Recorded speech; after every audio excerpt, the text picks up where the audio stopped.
Come on. So Ben, project management student. Yes. What is it exactly do you think architects do? What else do they do? All they do is draw. All they do is draw. Yeah, all they do is draw. All they do is draw. Yeah. So what do project managers do exactly? Manage projects. What does that mean? So time, cost, budget, all that stuff. Is that all they do? Much more than that, unless you want me to go into detail for an hour. So if architects only draw and project managers do so much work, Yeah. how do you think they get along in a working Not environment? very well, really. Why not? Because one will see the other as lazy, the other will see the project manager as being too workaholic, pretty much. So it's two different worlds. Being an architecture student who's been working with some project managers for a while now, what do you think project managers do? What have you learned from them? They organise groups of people, bring different skill sets together so that a project can get done on time and on budget. And being an architecture student, what's your understanding of what you're training to do? To be able to design for different solutions, like different problems. So designing solutions, yeah. Based on your understanding of what project managers do and what architects do, how do you think they get along in the workplace? Well, I guess designers or architects could have like pretty high ambitions and like aspire to create really nice designs, but having project managers having to bring that into the real world might create conflict and really piss off architects. Hi, I'm Shankari. Our team interviewed our first project manager, Melody Kazi of Crown Group, who specializes in large-scale luxury residential developments.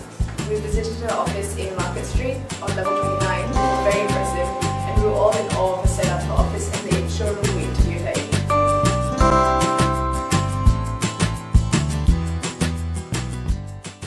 I heard that you studied property economics at UTS, so how did that lead you into property management? So the course that I studied pretty much covered everything from property. The way I fell into project management is pretty much starting a job where I got into a research role, and I sat with the project management team, and I really enjoyed what they were doing. So within 6 months of being in the research role, I actually put my hand up and said to my boss at the time that I wanted to get into project management. So I started working as a project management assistant, and that's how I pretty much got into that. Your first job in this company was a project manager, so you've obviously had a lot of experience. Yes. And you've obviously had a lot of experience with architects. So I think the architect takes a key role in leading any project. Consider them as a lead consultant in managing and delivering a development or a property development project. It's our job as a project manager to make sure that the architects understand what we want, so the brief. And there's the three most important things when we're talking about project management is time, cost and scope. So how much, how long and what we're actually doing. And so I need to know what that is for me, so I can tell the architect, this is my time, this is my budget, and this is what I want to build, and you come up with the creatives and the solution that's going to work in terms of design and space and obviously requirements for that project. So there's like a lot of give and take, because you said like architects drive the project, but like there's Yes. this like underlying Yes. thing where the project manager is always saying, oh, you need to like fit everything in a budget. Yeah, so yes, and that's something that comes up constantly because the project manager's coming from an overall project angle. So one of the elements that the project manager looks at would be the design and construction of the building, and that component is reliant heavily on the architect. Mm-hmm. There's also other areas that the project manager needs to worry about and make sure that that's all within the requirements of the project. So in that sense, the project manager drives the entire project, and that component of the design and the design development coordination and final construction drawings and things like that is heavily driven by the architect. The architect's got the flexibility to go and come back. So it's a relationship, and there's, sometimes some project managers will rely completely on the architect and say, I'm not too worried about the design as long as you can meet my budget and but some project managers want to have more involvement, and that's where you've got to meet in the middle sometimes. And that's a big part of project management as well, to make sure that the product, from our point of view, at the end of the day, needs to make money. You know, you can have the most beautiful building, but if you're not making a profit, then, you know, obviously the business is going to suffer. So the company that I work for at the moment are very driven by design. So they want to have beautiful buildings, and that's the, you know, direction that we get given from our, you know, CEO. But it's our job as a project manager to make sure that it's profitable and it's delivered on time, and that way, you know, everything else is checked off while keeping a good design. You've got to remember where the architect's coming from. So the architect is driven by good design principles, and you want to build the best building you can with the constraints that you have. Where there can be a conflict sometimes is if you're pushing a design you know, motive, and where we need to get the best revenue, there might be, you know, us going back to the architect and saying, oh well, you know, get rid of all this landscaping area because we want to put a building there. And the architect might not like that because it compromises their overall design look and feel and intent. And generally, the project manager can have the last say because they're paying all the consultant fees, and, you know, they're taking on the risk of the job. But I think a good project manager will take into account advice from the consultants and rely heavily on their skills and experience, and then from that take what they need to make the job work, and then probably leave behind what they can get away with without compromising the architect's overall design intention. There's a bit of banter and jokes behind the scene where you're kind of like, oh, bloody architects, you know, we're trying to make money and they're trying to, you know, get these bigger rooms, and other conflicts can come up. You know, is the quality of the materials that are specified by an architect. We just can't say, they just go straight for the best. And the most beautiful product and materials, and it's so important to consider the buildability of it. So you might have the most, you know, amazing facade, you know, material finish, and I can't afford to do that because if I specify that product, it blows out my budget. In the real world tends to happen. So you keep with the architect's overall you know, design intent, but you would find a way to compromise that. Have like a favourite project that you've worked on in Sydney? Well, we've got some exciting ones that we're working on at the moment. There's a project that our company has just designed in Green Square on top of the railway, and that's quite a unique building. It's called Green Square Infinity. That went through a design competition, and the lead architect won that competition. And I love this building because the public love it. It sold really well because the people love the design, and, you know, council supported us on it as well. like we're in uni now, we spend so much time on concepts and... I think it just comes back to a compromise. And from an architect point of view, it's really important for them to understand what us as the project manager or the client wants.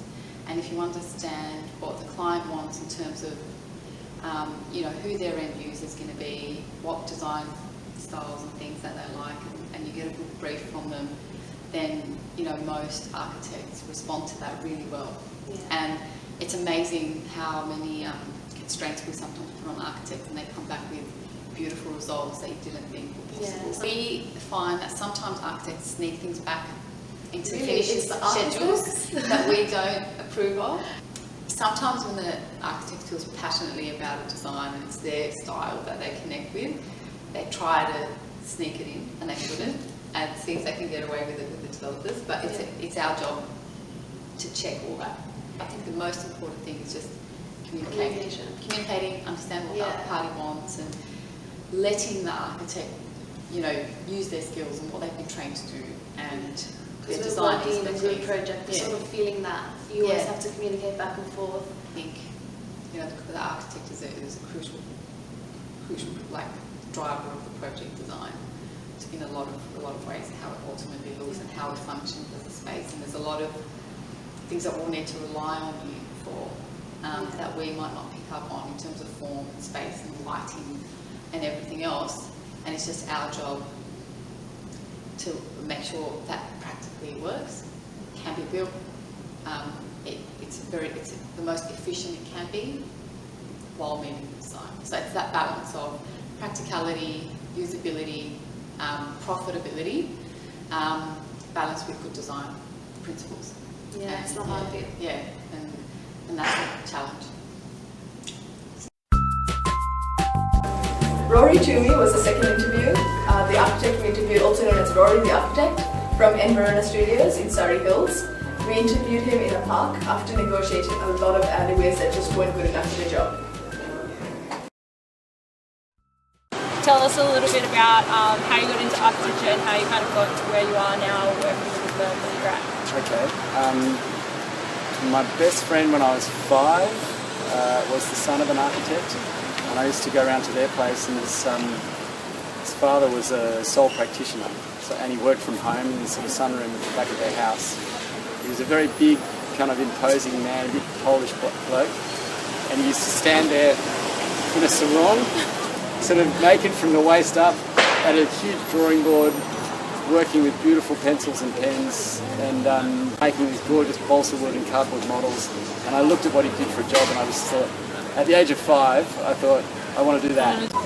Funnily enough, I did it, you know. So I actually mucked around in my last couple of years of high school, and I didn't get the marks to get into architecture, which turned out to be the best thing, really, that happened, because I was introduced to an architect who was in his 70s called Neville Grusman, and he offered me a job. It ended up being this incredible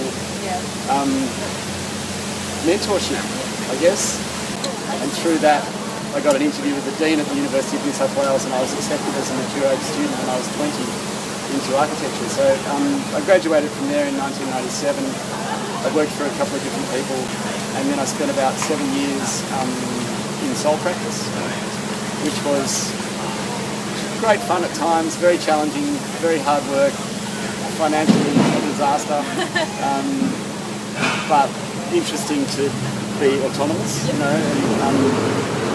And after doing that for a period of time, I decided that I was really missing the studio and the idea of having people to work with. And Your firm sort of largely just architects, and then for everything else you kind of have contacts and contracts out to other people?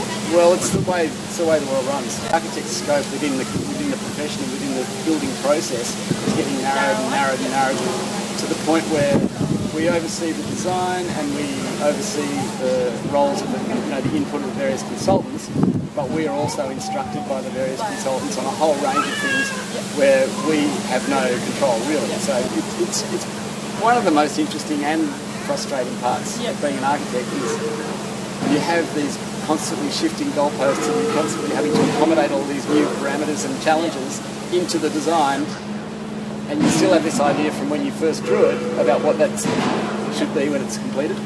And so, there are days when you're just tearing your hair out in frustration, and other days where you're winning. It's a very interesting profession. You will never get bored because each job is different, each client and each site and each challenge that you face is different.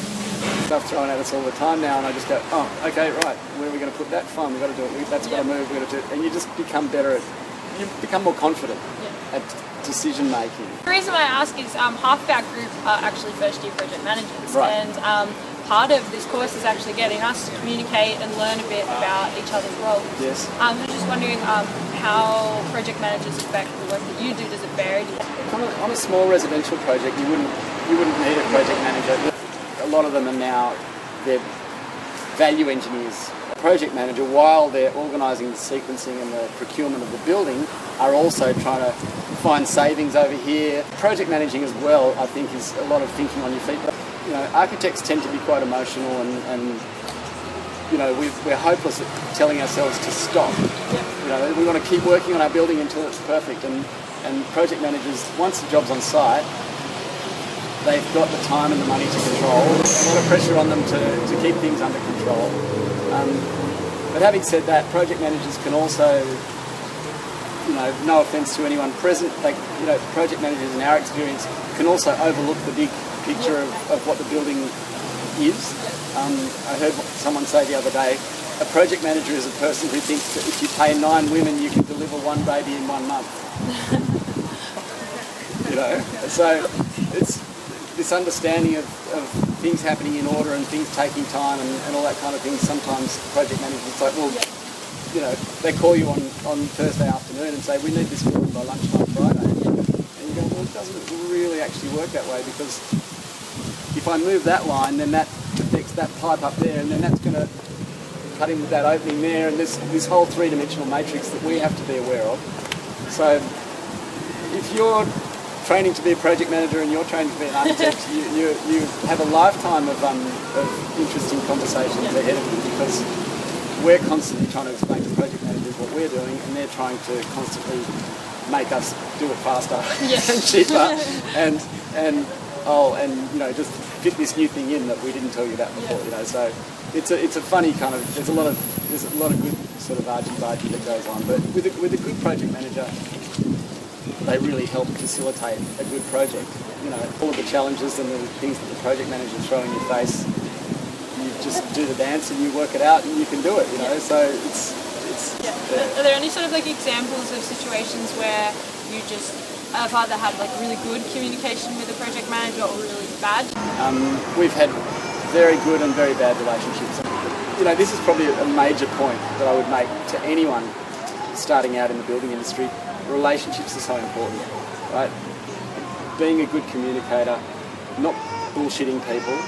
I think that's the big thing. And integrity it comes and goes with some people, because, you know, once the pressure gets really high, people just sometimes want to make a decision and sort something out on the spot, you know. But I think, you know, relationships are very important, and if you earn yourself a relationship for, you know, for having that integrity and for being honest and for, you know, doing an honest job, then people will keep coming back to you. On a perfect job, everyone working on the job, right down to the person digging holes, gets involved in that vision and becomes a sort of a team player in delivering that vision. Every single job there's something where the architect and the project manager won't see eye to eye. You've got a few things to refer to, and from just a purely professional level, you've got the contract documents, you've got all of the engineering plans, you've got the council approval, you've got the consent conditions that have been issued by council when the building is approved. So where they're trying to simplify things for them on site, and therefore, you know, from our point of view, they appear to be taking some of the delight or some of the specialness out of the architecture. And there are certain things where you just go, yep, we can let that go, that's fine. And there are certain things where you have to go, okay, nah, we've got to dig our heels in on this. I think the best bit of advice I could give to you guys as project management and as architecture students is respect one another, respect your professional responsibilities, and understand that your priorities may not be the same, but ultimately you both want the building to get built as well as you can. And ideally, by the end of most jobs, you are on really friendly terms with everyone, because you've been through a shared experience. One of the most rewarding aspects of your job is getting to work with people who know lots of stuff you don't know, and learn from them, and do something collectively and achieve something that's substantial. One that's a public building is the Wayside Chapel, which is in Hughes Street in Potts Point. That was one where it all came together in the end, and you know, we won a few awards for sustainability. It's basically a refuge for people who are living on the streets. So it provides an incredible social need, and it does it in a way that's really effective. And I mean, most of our jobs end up with maybe 4 or 5 folders, and this one had like 15. By the time we finished, it was just a colossal undertaking. In light of these interviews, our team has learnt that if project managers and architects can respect each other's work, be honest with each other, act like adults, and keep good lines of communication open throughout the process, there's no reason that both teams can't be satisfied at the end of the day. My boss constantly says to me, viewers, some days you eat the bear and some days the bear eats you. You know, so it's